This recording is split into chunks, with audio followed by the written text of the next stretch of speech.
Hey everybody, welcome back!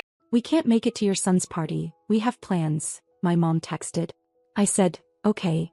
That night my sister posted photos. Perfect family day. My parents were there with her kids and gifts for them. My son saw it and didn't say a word. I did. I made one phone call, after which my parents' lives began to fall apart. My name is Jolene, and 3 weeks ago I made a single phone call that cost my parents $47,000. And honestly, I'd do it again without thinking twice. But before you judge me, hear me out. Because I didn't wake up wanting to destroy my relationship with the people who raised me. They lit the match. I just stopped putting out the fire. I'm 34. I live in Raleigh, North Carolina with my husband, Derek, and our son, Caleb, who just turned 7. Caleb is one of those kids who still believes everybody is good. He saves Halloween candy for classmates who didn't get any. He draws pictures for the mail carrier. He's a better human than most adults I know. My parents, Frank and Diane, live about 40 minutes away in Durham. My younger sister, Priscilla, everyone calls her Scylla, lives 10 minutes from them with her 2 kids, Mackenzie 9 and Brody 5. Scylla has always been the baby. Not just the youngest, the baby. The one who never does wrong. The one whose mistakes are always just a phase. Do I sound bitter? Maybe. But this isn't jealousy. This is years of pattern recognition. Growing up, I was the responsible one. Honor roll, part-time job at 16 helped pay for my own car. Scylla crashed 2 cars before 20 and my parents replaced both. I took out student loans. Scylla dropped out of community college twice and my parents called it finding herself. But I built a good life. Derek and I started a logistics consulting firm 5 years ago and it took off. And here's where it gets complicated, because when you're the family member doing well financially, you become the bank. About 2 years ago, Dad came to me with an idea. He wanted to open a small hardware store after retiring from construction. They had savings but not enough. He asked if I could help bridge the gap. I said yes. Because that's what I always do. Derek and I agreed to fund $47,000 in 3 installments. The first 2 had already gone through. The third, $22,000, was scheduled for the Monday after Caleb's birthday party. No. Caleb's birthday. This is where everything breaks. I'd been planning a space-themed party for a month. Planets hanging from the ceiling, galaxy cupcakes, a custom Saturn cake. Derek built a cardboard rocket ship in the garage. Caleb had a countdown chart on the fridge. Every morning crossing off another day with a red marker. Getting closer, Mom. He specifically asked if Grandma and Grandpa were coming. Not his friends. Grandma and Grandpa. I told him of course. 2 weeks before I texted Mom the details. He sent a thumbs up. Great. Then 3 days before the party I get this. Hey sweetie, Dad and I can't make it to Caleb's party. We've got plans that day. Tell him happy birthday from us. We've got plans. That's it. No apology. No offer to come another day. Just, plans. I typed back one word, okay. Can I be real with you? That, okay, almost destroyed me to send. Because it was not okay. Not even a little. The party was Saturday. It was beautiful. Caleb had a blast. Derek's parents drove up from Fayetteville. My best friend Tamara brought her kids. But there was a gap you could feel. Caleb kept glancing at the door. When we cut the cake, he tugged my sleeve and whispered, Mom, are Grandma and Grandpa coming late? I knelt down and told him they couldn't make it, but they loved him so much. He nodded. Didn't cry. Just nodded and went back to his friends.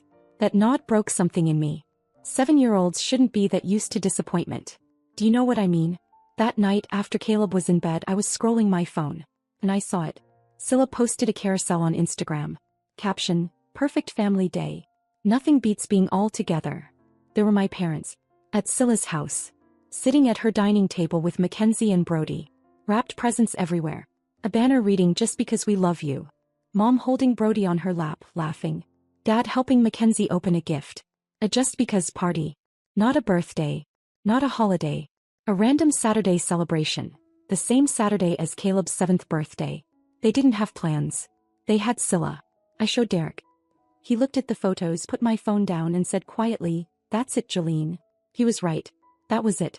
But I didn't explode. I didn't call screaming. I went to bed and stared at the ceiling thinking about every time I'd been second place. And then I thought about that $22,000 scheduled to leave my account Monday morning. What do you think I did? Sunday morning, still in my pajamas, coffee going cold, I called the bank. I told them I needed to cancel a scheduled wire transfer. The woman confirmed the cancellation. 11 minutes. That's all it took to undo $22,000. Then I called our attorney and started the process of removing our names from every document tied to my parents' store. Was that extreme? You tell me. My son waited by the door all afternoon for grandparents who were 10 miles away throwing a party for someone else's kids.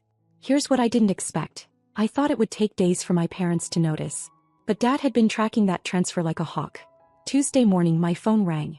Jolene, something's wrong with the transfer. The $22,000 didn't come through. I took a breath. There's nothing wrong, Dad. I canceled it. Silence. You what? I canceled the transfer. And I'm pulling our names off the lease. Then he said something I'll never forget. Jolene, you can't do this to us. We're counting on that money. The store opens in 6 weeks. Not why. Not what happened. Just, you can't do this to us. I said, talk to Mom about Saturday. Then maybe we can have a conversation. And I hung up. Now what happened next? That's where things truly spiraled. Because my parents didn't call to apologize. They panicked about the money. And their first move was to call in reinforcements. But they called the wrong people. And that mistake changed everything. So where was I? Right. My parents panicking and calling in reinforcements. My parents never come to you directly with a problem. They go around you. They find someone who has influence over you and send them in like a negotiator. They've done it my whole life, so I see it coming from a mile away. First call they made was to my Aunt Rochelle, Mom's older sister in Charlotte. Rochelle is the unofficial family fixer. Every family drama for the last 20 years has gone through her at some point. Wednesday afternoon my phone rings. Hey baby girl. Your daddy called me. He's real upset. Says you pulled some money and the store might not open. I said, did he tell you why? Pause. He said you got upset about something with Caleb's party. Got upset about something. Like I had a tantrum over napkin colors. So I told her everything. The text. The we have plans. The Instagram photos. The just because we love you banner. Caleb whispering at the cake table asking if Grandma and Grandpa were coming late. When I finished, Rochelle went quiet. Then she said, Jolene, I'm gonna call your mother. That was not the response my parents were hoping for. See, Rochelle doesn't play when it comes to grandchildren. She raised 4 kids mostly alone after her husband passed, and her philosophy is simple. Children don't ask to be here, so the least adults can do is show up. He takes that personally. I don't know exactly what she said to Mom, but it wasn't gentle because 2 hours later Scylla called me. Not my parents. Scylla. What is going on, Jolene? Mom is crying, Dad's talking about losing the store, and Aunt Rochelle just reamed Mom out? Over a birthday party? I said, over your nephew's 7th birthday that our parents skipped to come play house at your place. She got defensive fast. I didn't know it was the same day. Mom told me you moved the party to the next weekend. I stopped. What? Mom said you moved it. So when I invited them Saturday, I thought there was no conflict. Do you understand what that means? My mother didn't just skip Caleb's party. She lied to Scylla to manufacture a reason to be there instead. That's not forgetfulness. That's strategy. I said, I never moved anything, Scylla. The party was always that Saturday. And I sent her the full text thread. My message with the date and time, Mom's thumbs up, the cancellation text 3 days before. All time-stamped. An hour later, Scylla sent one message. I didn't know, Jolene. I swear. Do I believe her? Honestly, I think so. Scylla is thoughtless, sometimes self-centered, sure. But not deliberately cruel. If she'd known, I don't think she'd have gone along with it. But my parents, they knew exactly what they were doing. Now, my parents' next brilliant move was calling Derek's mother, Gloria. I guess they figured if Rochelle wouldn't help, maybe my mother-in-law would talk sense into me. Wrong move. Spectacularly wrong. Gloria is a retired school principal from Fayetteville. 71 years old, 5'2", and the most terrifying woman I've ever loved. She was at Caleb's party. She saw him looking at the door. She held him when he asked why Grandma Diane wasn't there to see the rocket ship. So when Dad called and said, we were hoping you could talk to Jolene about this financial situation, Gloria said, and she told me this word for word. Frank, I was at that party. I watched your grandson wait for you. You want to talk about finances? Let's talk about what you owe that little boy first. Dad stuttered something about a misunderstanding. Gloria said, a misunderstanding is showing up on the wrong day. What you did was not show up at all. And she hung up. Can you imagine their faces? 2 calls for help, 2 people siding with me. And Scylla had gone quiet, which for her is actually significant because Scylla is never quiet. But my parents weren't done. Thursday night, Dad showed up at my door unannounced. 7:30 in the evening. No call. Derek answered. Frank, I don't think now's a good time. Dad said, I need to talk to my daughter. I came to the door. And seeing him standing there tired and frustrated, it got to me for a second. Because he's still my dad, right? Do you guys know that feeling? When you're furious at someone but you'd give anything for them to just say the right words. He didn't say the right words. He said, "Jolene, this is getting out of hand. You're going to cost us the store. We made a mistake, but you're blowing it out of proportion." It was one party. One party. My son's birthday. One party. I said, "Dad, Mom told Scylla I moved the date so she could justify being there instead. Did you know that?" He blinked. "What? Your mother said you were fine with us coming the next weekend. So Mom lied to Dad too. Are you catching this? 3 different stories to 3 different people. Told me they had plans. Told Scylla I moved the party. Told Dad I was fine with it. All so she could have her perfect Saturday at Scylla's." I watched his face change. Confusion, then embarrassment. He opened his mouth, closed it. "I didn't know that," he said quietly. "I believe you. But Dad, you still weren't there. You still didn't call your grandson on his birthday." He had no answer. Derek stepped in and said, "Frank, go home and have a real conversation with Diane. You don't have the full picture." Dad nodded and left. I closed the door and just stood there breathing. Derek put his hand on my shoulder. "You okay?" "No. But I think I'm about to be." Because the truth was surfacing piece by piece, and it was all pointing at my mother. And what happened when she finally had to face everyone she'd lied to, all in the same room? Honestly, none of us saw that coming. So by Friday, the truth was fully out. Rochelle knew. Scylla knew. Gloria knew. Dad knew. Everyone had a different version of the story my mother told them, and none of them matched. And here's the thing about lies. One lie people might forgive. But when everyone compares notes and realizes they each got a custom-made excuse, that's a different level of betrayal. Saturday morning, exactly 1 week after Caleb's birthday, Aunt Rochelle called me and said, "I'm driving up from Charlotte. We're all sitting down together. Your parents use Scylla. Today." I didn't argue. Honestly, I was tired. A week of phone calls and doorstep confrontations and screenshots and silence. I was exhausted. I just wanted it over one way or another. We met at Rochelle's suggestion. Neutral ground, a back room at a diner in Durham that she somehow convinced the owner to let us use. Classic Rochelle. The woman could negotiate world peace over sweet tea. When Derek and I walked in, my parents were already there. Dad looked like he hadn't slept. Mom looked like she'd been crying for days. Scylla sat in the corner, arms crossed, not looking at anyone. Rochelle was at the head of the table like a judge ready to open court. And I'll be honest, seeing my mom like that, small and red-eyed, part of me wanted to just hug her and forget everything. Do you ever have that? Where your heart and your brain are in a full-on war? But then I thought about Caleb's nod. That quiet, accepting nod when I told him Grandma and Grandpa weren't coming. And my brain won. Rochelle started. "Diane, I think you need to talk. And I think you need to tell the truth this time. One version. To everybody." Mom sat there for a long moment. Then she started crying and said, "I don't know why I did it." And you know what? I actually believe that was the most honest thing she'd said in weeks. Came out slowly. Mom admitted she told me they had plans. Told Scylla I moved the party. Told Dad I was fine with it. 3 lies stacked on top of each other. When Rochelle asked why, Mom said something that honestly stopped me cold. She said, "Scylla needs me more.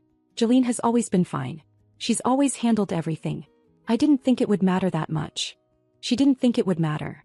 Because I've always been fine.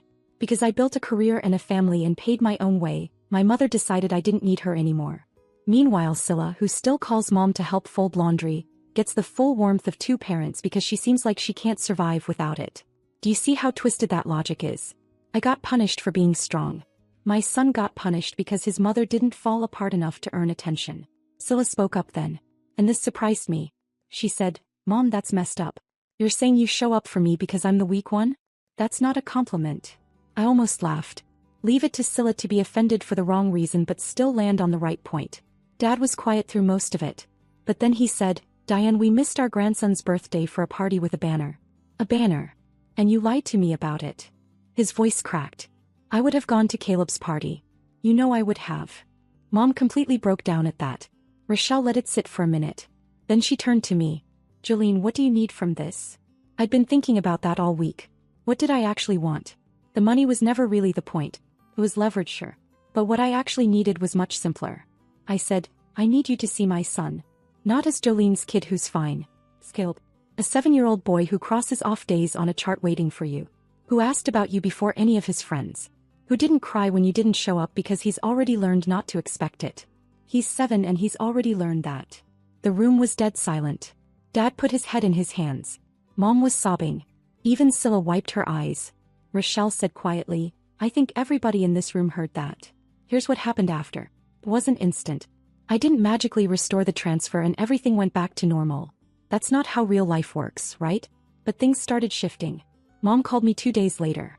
Not about money. She said, "Can I come see Caleb?" Just that. No excuses, no agenda. I said yes. She came over Tuesday after school. She sat on the floor with Caleb and built a Lego spaceship for an hour and a half. When she was leaving, Caleb hugged her legs and said, "Grandma, will you come to my next thing?" She knelt down and said, "I'll come to everything, baby." Did I trust it completely? No. But it was a start. And sometimes a start is enough. Dad came separately later that week. He brought Caleb a model rocket. A real one you can actually launch. They spent the whole afternoon in the backyard reading the instructions together. Dad was patient in a way I hadn't seen from him in years. Like something had woken up in him. As for the money, I didn't restore the $22,000 right away. Derek and I talked about it and we decided to wait. Not as punishment but because trust has to be rebuilt before checks get written. About 3 weeks later, after Mom and Dad had shown up consistently, for Caleb for real, we reinstated the transfer. Different terms this time. A formal agreement. But we did it. The store opened 5 weeks late. It's small, it's a little rough around the edges, but it's theirs. Caleb helped Dad put up the open sign on the first day. Mom took a photo of the two of them standing out front and she posted it online. The caption said, "My grandson, my helper, my heart." I stared at that post for a long time. And unlike the last Instagram post that wrecked me, this one made me smile. Scylla and I are better now too. Not perfect. We'll probably never be best friends. But she calls more, and last weekend she brought Mackenzie and Brody over and all the kids played in the yard together while we sat on the porch drinking iced tea. She said, "I'm sorry I didn't see it sooner, Jolene." And I said, "You see it now. That's what counts." Rochelle checks in on everybody monthly like a parole officer, which honestly is probably necessary. Caleb has a new countdown chart on the fridge. This time it's for a camping trip. Him, Derek, Grandpa Frank, and the model rocket. Every morning he crosses off a day and says, "Getting closer, Mom." This time I believe him. So that's my story. And I guess if there's anything I want you to take from it, it's this. Being strong doesn't mean you don't need people. And the people who love you shouldn't make you prove how much you're hurting before they show up. If any of this hit home for you, I'd really love to hear your thoughts. Drop a comment and tell me, have you ever been the strong one who got overlooked? How did you handle it? And if you liked this story, leave a like so I know it meant something. Something didn't sit right, tell me that too. I read everything. Thank you so much for watching and for listening. It means more than you know. It means more than you know. It means more than you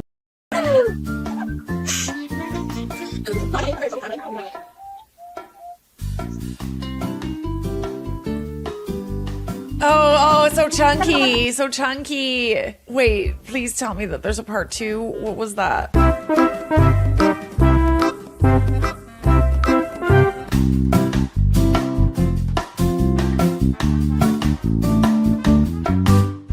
You know, I love my friends, but it doesn't mean that I would trust them with my haircut. POV, your most expensive moisturizer shatters, but you're not a quitter.